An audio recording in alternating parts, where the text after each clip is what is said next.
We're moving through these states alphabetically. We have now made it to the state of Colorado.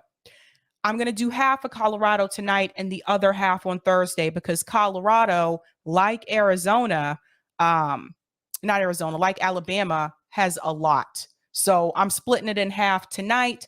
Let's go ahead and get started with that Rocky Mountain High state. Oh, man. Rocky Mountain High, Colorado. You guys remember that song? Rocky Mountain High. Okay, anyway. Colorado ballot initiatives. Citizens of Colorado may initiate legislation as either a state statute or constitutional amendment through the process of direct initiative. Again, this is another direct state, meaning that successful petitions bypass the Colorado legislature and go directly on the ballot. Don't you just love these, the ones that just go directly on? Directly on the ballot for voters to vote on to pass as a law or ratify as an amendment. In Colorado, citizens have the power to repeal legislation via veto referendum. The Colorado General Assembly, like other 49 states, may also place measures on the ballot as legislatively referred constitutional amendments or legislatively referred state statutes. Referred amendments require 2/3 vote of each chamber. There is a note here from Roger Meadows. I want to read part of this in reference to the signatures, because I told you it's different depending on the state.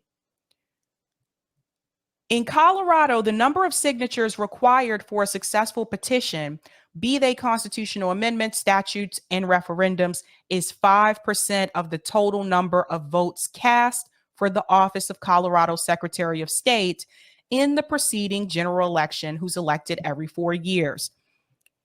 Check this out. The distribution requirement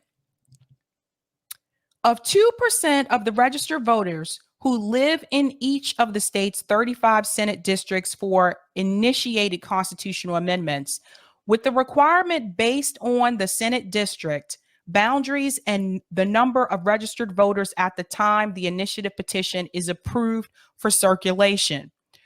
So this means the percentage of signatures one must gather per legislative district. Now, again, one thing I've explained to you guys, depending on the state that you live in, the number may vary and the timeline may vary. So let's get to that point because this is important as well. This piece here, let me find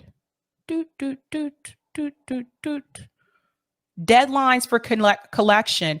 This is the piece I think where some people may get discouraged depending on the timeline that you have to get this accomplished.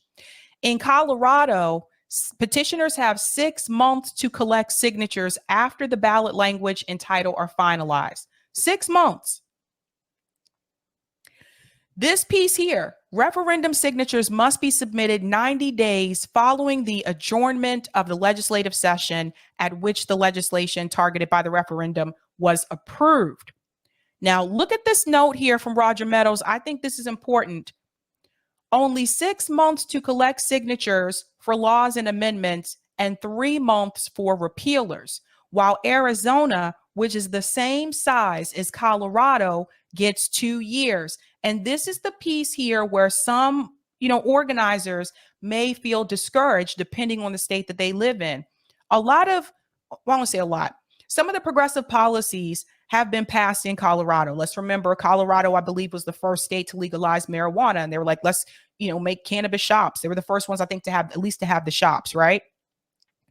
But think about what people must go through just to get these policies on the ballot, because Colorado only allows them to have 6 months to collect the signatures.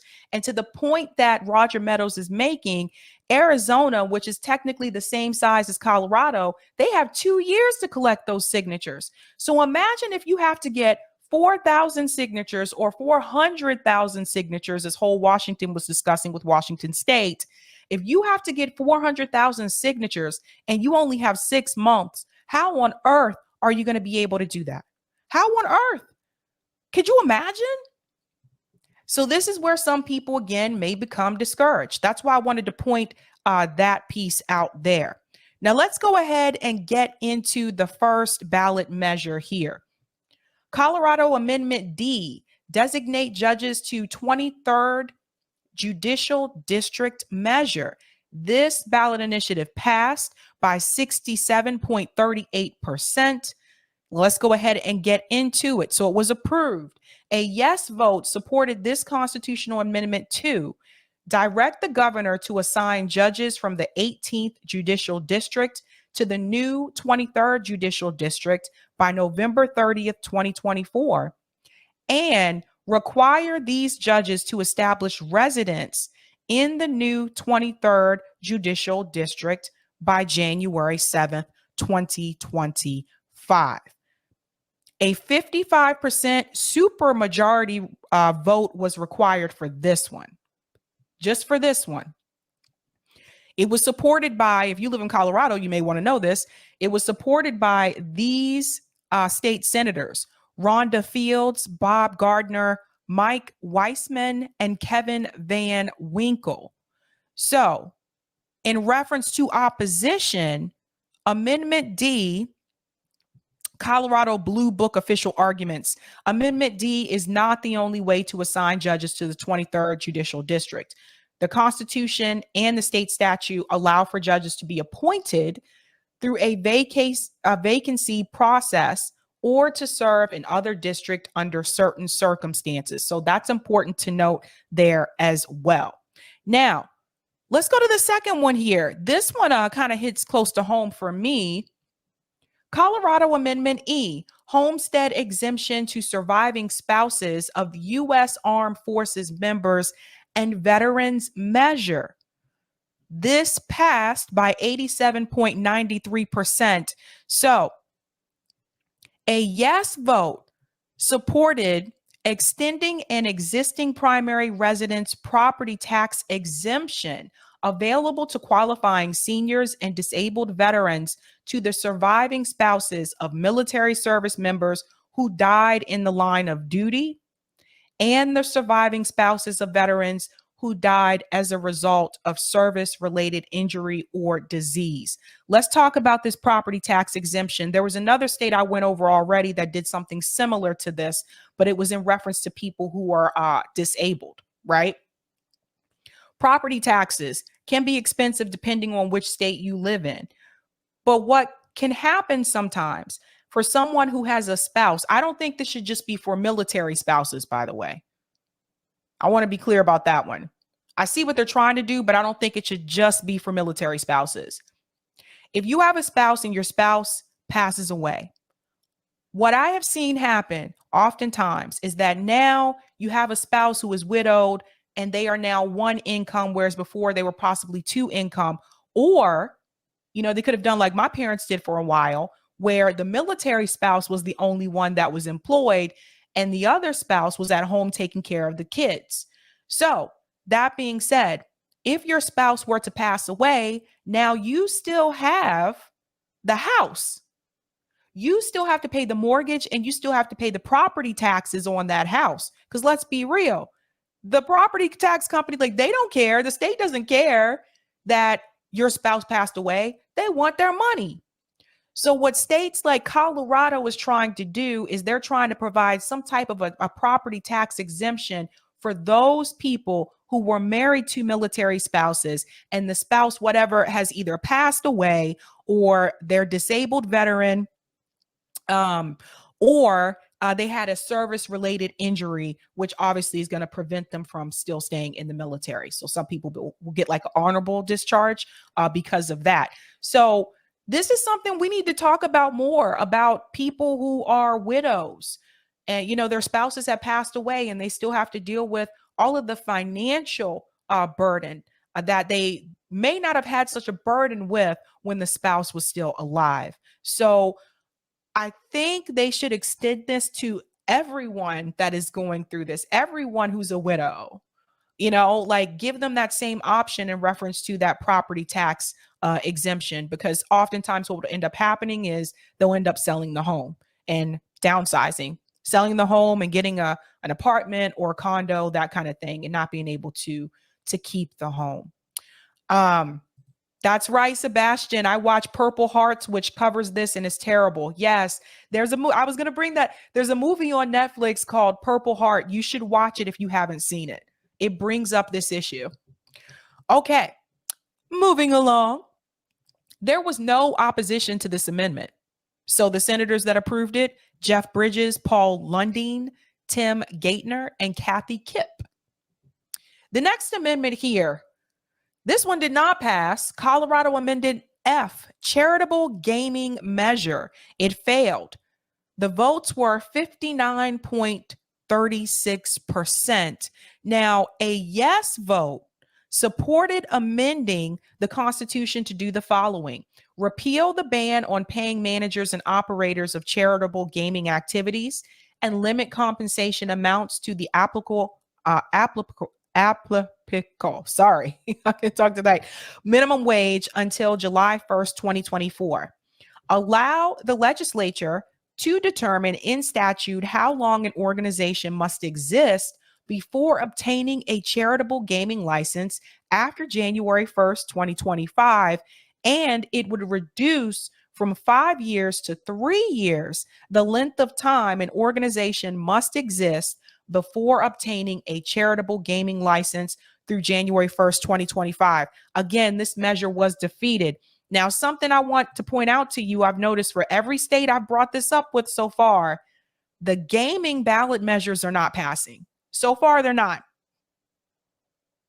So this is something I want people to keep in mind. It seems like when it comes to direct democracy, so far in these states, the gaming, whether it's gaming for the measures for gaming for on indigenous communities, did not pass. Whether it's gaming for in reference to sports betting, did not pass. And that was in California.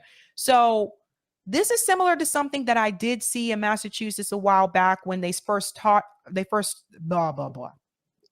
started talking about bringing casinos here to Massachusetts. Residents were heavily against it. Now that casino still happened. So if you ever come here, and if you do like to gamble, I've never been to a casino, but if you do like to gamble, what used to be, I think it was Wingate. I remember there was a whole, I forget what they changed the name of that casino to, but there was a whole beef about it because the original owner was in trouble for like sexual harassment. And so they changed the name of it to, see, this goes to show you, I don't even remember the name of the casino. I have to check that out. But anyway, the casino went up anyway. And the residents, mainly a lot of the ones that lived in Everett, Massachusetts, they said, no, we do not want a casino near this area because it's going to cause a lot of traffic. They also brought up prostitution, which was really weird to me. I was just like, you can have that regardless if you have a casino. I'm sorry, but hey, that exists with or without casinos. Actually, I'm curious now. I have to look up the name to that casino because I forget. Massachusetts casinos, because we don't have that. I mean, it's not that many of them here.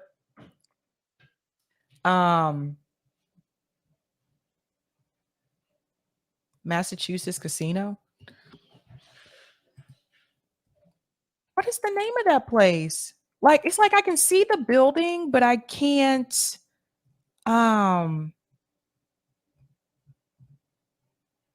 I don't know if anybody in the chat know. Eric, do you remember Encore? Yes, thank you. Rashad the Great. It's called Encore. And originally, I think it was Wynn, I think was the original name, but the owner got in trouble for it. So there was that. Anyway, Encore went up anyway, even though the majority of the residents did not want it. So it's interesting. It still happened here. But apparently, like I said, in all the states I've mentioned so far, these the gaming initiatives are not passing. Let's move on. All right. So who was for it? State Senators Robert Rodriguez, Jim Smallwood, David Ortiz, not the Big Poppy one, and Perry Will. Organizations, Colorado Charitable Bingo Association. Now, who was against it? Colorado Veterans of Foreign Wars. They were against it. And they said if Amendment F is passed, this will allow any fly-by-night operator to invade Colorado, operate, and then flee as fast as they came as they depart Colorado with the profits, thereby leaving the nonprofits of Colorado without one of their larger revenue streams. Doesn't that apply to pretty much any casino, though? I mean, don't people go to Vegas and gamble and then leave and go back home? And I don't know. You can tell me. The next measure here, this one's a big one. Colorado Proposition FF, reduce income tax deduction amounts to fund school meals program measure. This passed, it was close, 56.75%. So again, this one, it's a huge one to me because I'm really into, education here. It says a yes vote for this ballot measure reduces income tax deductions for those earning $300,000 or more from $30,000 for single filers and $60,000 for joint filers to $12,000 for single filers and $6,000 for joint filers. And it allocates revenue from the deduction change to create and fund the Healthy School Meals for All program, to reimburse participating schools, to provide free meals to students, and provide schools with local food purchasing grants and school food related funding. Now, I've told you guys this before. I really believe that school lunch and school breakfast should be free at these public schools. I've always felt that way. Feed the kids for all of them.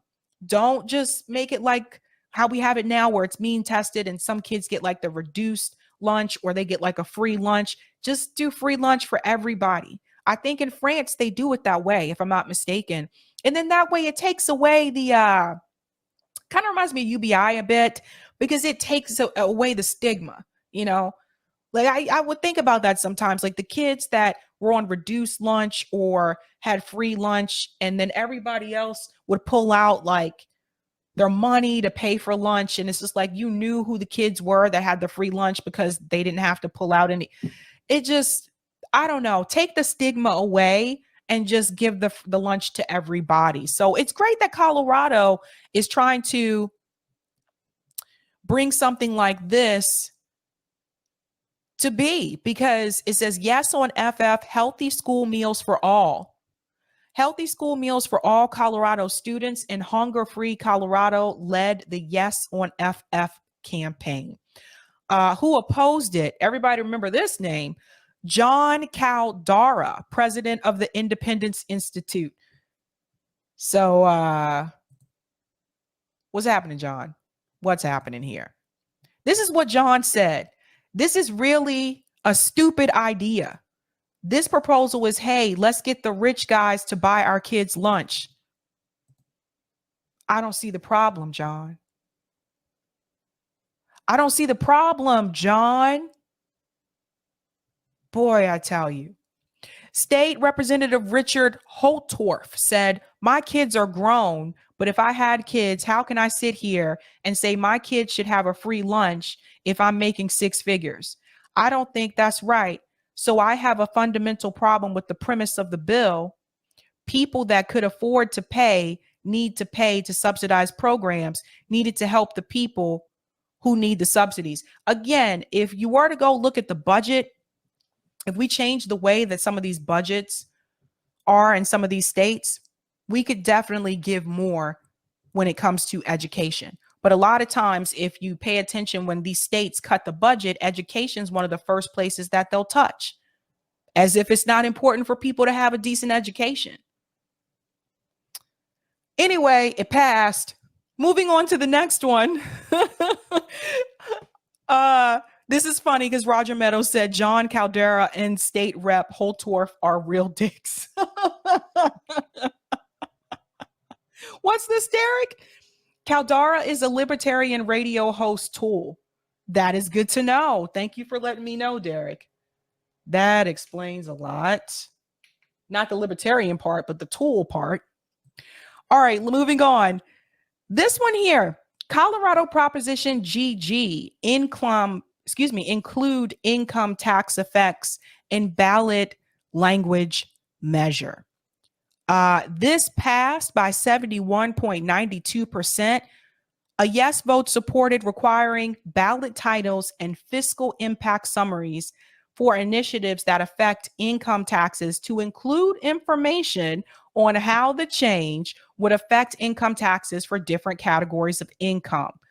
I agree with this. I think it is important for people to know how they are going to be affected depending on which tax bracket they fall into. So I have no issue with that. Supported by Dominic Moreno, Brittany Peterson, Chris Kennedy, and Mike Weissman. And it was opposed by Michael Fields, president of the Advanced Colorado Institute. You guys starting to see a pattern here? Okay. And then we're going to do one more. Colorado Proposition 121, State Income Tax Rate Reduction Initiative. A yes vote supported decreasing the state income tax rate from 4.55% to 4.40%, including for domestic and foreign C corporations for tax years commencing on or after January 1st, 2022. This passed by 65.24%. Now, this is supported by Jerry Sonnenberg, and the organizations are Coloradans for Civil Liberties, Colorado Rising Action, Defend Colorado, and Independence Institute, and also Scott Wasserman, president of the Bell Policy Center and the Bell Action Network. So those were the supporters. And then I didn't see opponents for this one. So one of the things it says here is that the initiative would actually undo the small step Colorado has taken towards a fair tax structure and benefit the wealthiest Coloradans. That's one of the arguments against it. Roger Meadows put a comment here and said, Scott Wasserman sounds like someone to get in contact with to push CBI amendment for a Colorado public bank. Because what Scott said here is this November, you're going to be asked once again, if you want to lower your income taxes, it would be a simple proposition. Do you want to pay less? Hidden from that question will be the consequences for our schools, health, and public safety. In truth, these consequences are real. It's a bait and switch. So yeah, I agree with Roger Meadows on that. It would be better if they did have a public bank, and then that would solve that issue that he has there. All right, I lied. I'm ending with this one because this one is based. Derek says, I voted no on this. Decrease sales tax, increase income tax. They always want to raise sales taxes, which are regressive. Interesting. That's interesting, Derek. It's nice to know someone from Colorado's in the chat. Okay, last one here, and then I'll finish the other half on Thursday. Colorado Proposition 122, Decriminalization and Regulated Access Program for Certain Psychedelic Plants and Fungi Initiative.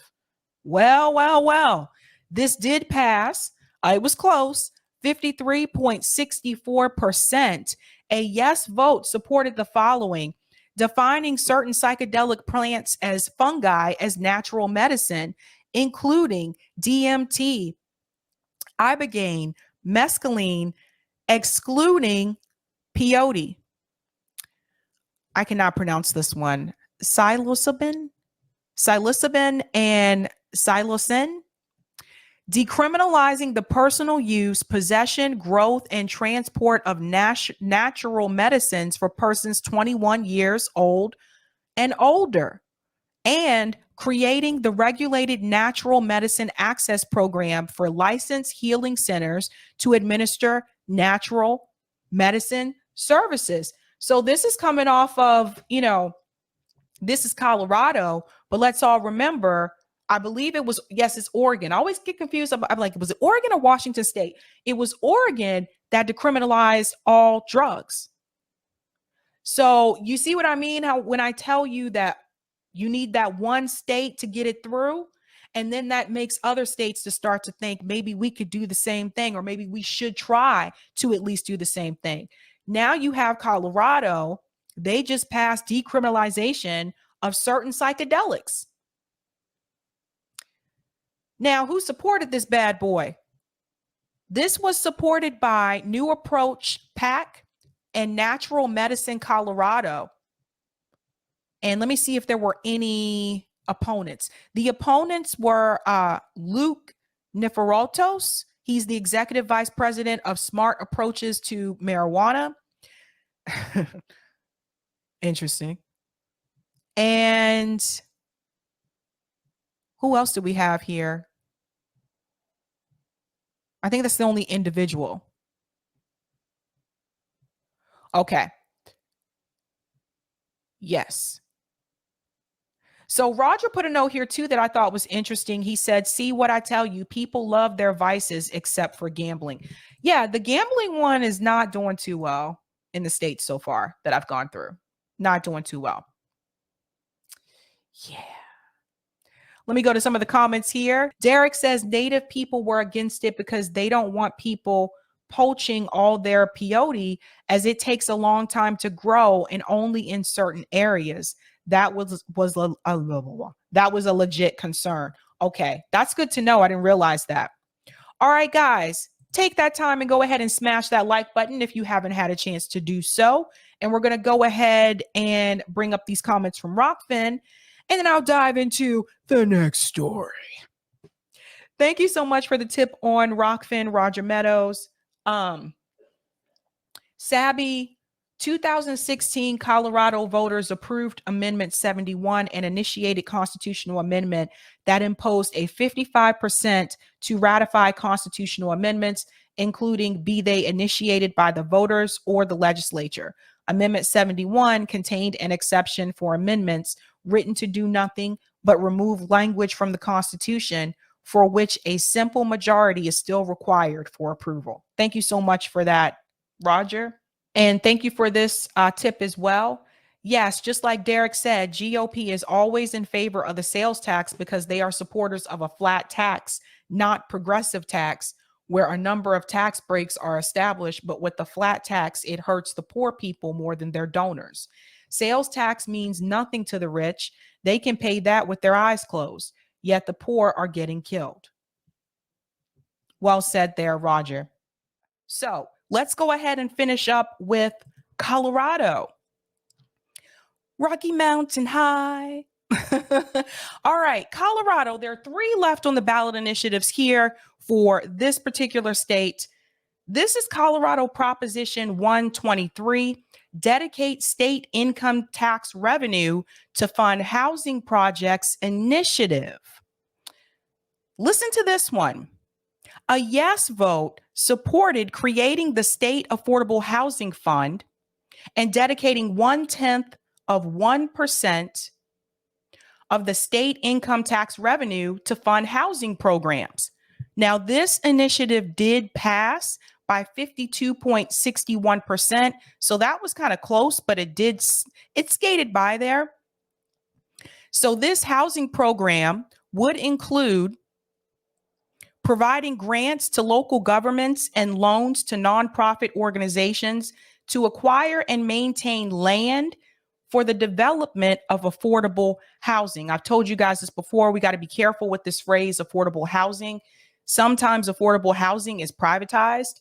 So there's that. And then there's also the fact that sometimes with affordable housing, there are income brackets, whereas a lot of times people who are too poor do not qualify for affordable housing, and people who make a little bit too much do not qualify for affordable housing. So I just want to state that there. It also includes creating an affordable housing equity program to make equity investments in multi-family rental units to ensure that rent is no more than 30% of the household income. creating a concessionary debt program to provide debt financing for low and middle income multifamily rental developments and existing affordable housing projects. It also includes creating an affordable home ownership program, providing down payment assistance for home buyers meeting certain income requirements. Now, this one I think is pretty huge because it's one thing to have affordable housing and to give people access to renting a unit, but it is another thing to give people access to home ownership.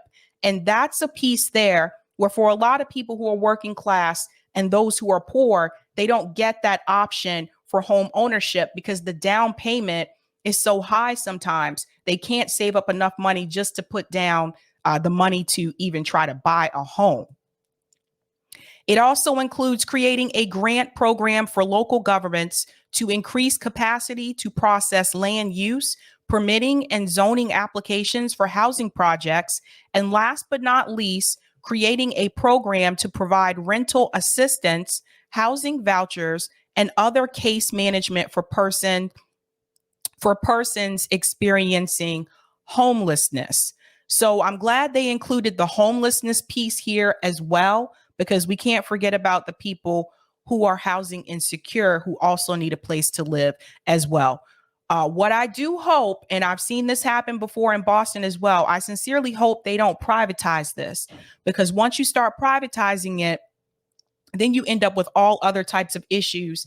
So I hope they don't go that route. Who supports it? Make Colorado Affordable. It's supported by Rhonda Fields, Julie Gonzalez, Naquetta Ricks, and Stephen Woodrow. Those are the state senators and state reps for Colorado. Some of the organizations that approve of this: African American Trade Association. I'm just going to say some of them here: Caring for Colorado, Colorado Low Income Housing Campaign, and Habitat for Humanity of Metro Denver. And you can see the rest of them here. Also, the NAACP Denver also approves of this.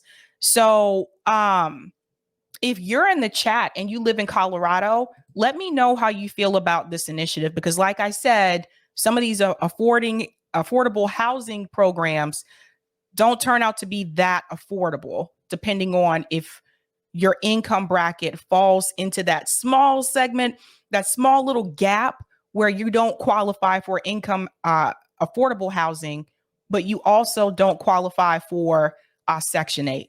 And there are a lot of people that fall in that gap. So just keep that in mind. Who did not approve? Michael Fields, who is the president of Advanced Colorado Action. He did not approve of this.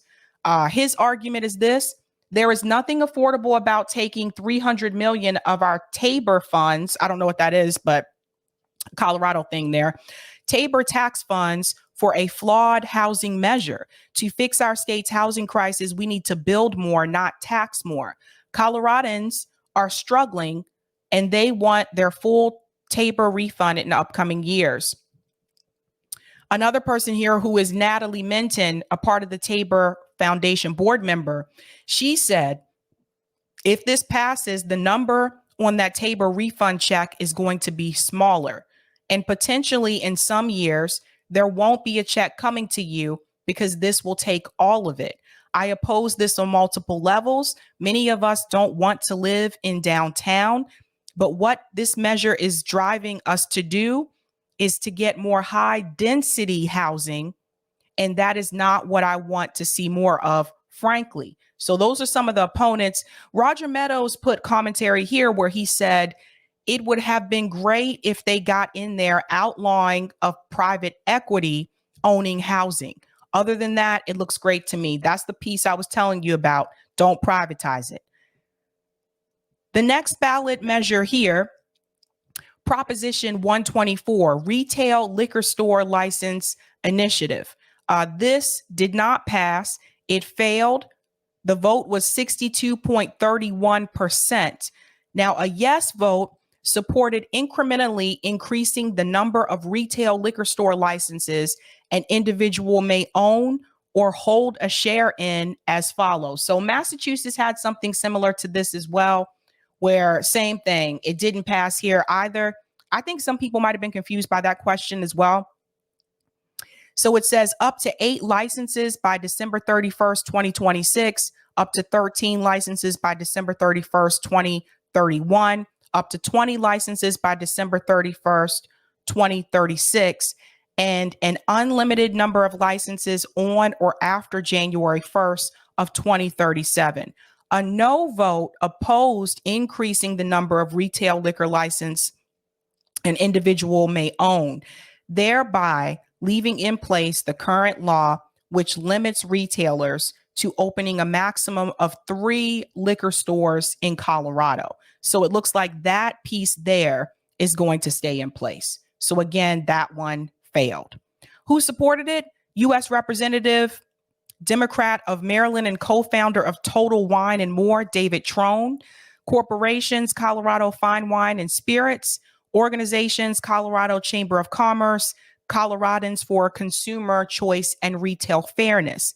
Individuals, Robert Trone. He's the founder or co-founder of Colorado Fine Wine and Spirit. Opponents who opposed it, Colorado Licensed Beverage Association. So there you go there. The last one is Colorado Proposition 125. This one also has to do with alcohol. I'm seeing this one come around a lot. Colorado Proposition 125, wine sales in grocery and convenience stores initiative. This passed. This was close. 51.77%. Let's go ahead and get into this one. A yes vote supported creating a new fermented malt beverage and wine retailer license to allow grocery stores, convenience stores, and other businesses that are licensed to sell beer to also sell wine for off-site consumption. So let me say something a little bit about this. We have something similar to this in Massachusetts. And this was new to me when I moved here 11 years ago, because I came from South Carolina, where they do sell wine and beer in all of the grocery stores, not hard liquor. In Massachusetts, we have this law where you can't sell beer and wine in the grocery stores, including hard liquor, with a few exceptions. So there are, I want to say 3 of them in the Boston area that allows it. One of them is a Trader Joe's, go figure. But I don't know the reason why we have that law here. It seems like it's one of those old blue laws from back in the day. But yeah, that was new to me moving to Massachusetts, because I was like, they don't sell beer and wine in the grocery stores here. I was kind of surprised by that. Whereas you can go down south and go to a super Walmart and they have all that. So everything you need is just right there. So you don't have to go to 2 different stores. But this did pass. It squeaked by. And who supported this? Albertson, Safeway, DoorDash, Instacart, of course, Instacart, Kroger, and Target, and organizations, Aurora Chamber of Commerce, Colorado Chamber of Commerce. This is here twice for some reason. Hispanic Restaurant Association, and NAACP Rocky Mountain State Area Conference, and Pro 15. Who opposed it? Colorado Licensed Beverage Association. Oh, sorry. There's one more for alcohol. Sorry about that. I told you the liquor ones are really coming around this year. So the last one is Colorado Proposition 126, Alcohol Delivery Service Initiative. This failed by 51.14%. A yes vote supported allowing retail establishments licensed to sell alcohol for off-site consumption to offer a delivery service or provide for a third-party alcohol delivery service, and permanently allowing bars and restaurants to offer alcohol takeout and delivery. Let's talk about this one for a second, because see, in Massachusetts, we do have alcohol delivery service. So you can actually order from Instacart here and get alcohol delivered to your home. So yeah, it's weird that they have that rule here where you're not supposed to sell like beer and wine in grocery stores, with those few exceptions that I gave you, but you can have alcohol delivered to you. So it is allowed here. Apparently, it seems like it's not allowed in Colorado. Now, this second piece here where they mention permanently allowing bars and restaurants to offer alcohol takeout and delivery. That's an interesting one. I went to Philly once before, and this is something I did notice about Philly. Apparently, in Philadelphia, you can go to a bar and just get a 6-pack to go. You can't do that here. Actually, most places I've lived, you can't do that. But the no vote opposed the initiative, thereby maintaining the current law that allows alcohol delivery by liquor retailer employees only, and maintaining current law that ends the takeout and delivery of alcohol by bars and restaurants on July 1st, 2025.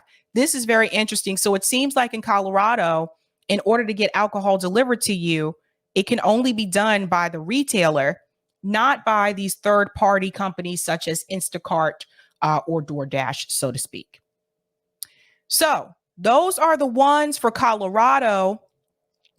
Now, Roger Meadows put a note here and said, honestly, Sabby, I don't drink, so I don't know what any of this shit means. But I'm pretty sure you, like everyone else, does drink and does know. I personally never drink, but I pick up drunks all the time. All I know is I pray they can hold their alcohol after having people in my taxis over the years who can't. Where the effects end up badly for my car as it came out of either their north orifice or their south orifice. Yes, you read that right. They got that drunk. Remember, always tip your driver, please. So those are the initiatives for Colorado. Good cookies. Wine Moms got their win. And Greg Bruce says, abolish all blue laws. Yeah, that's where some of this comes from, is those old school blue laws there. So that's Colorado, guys.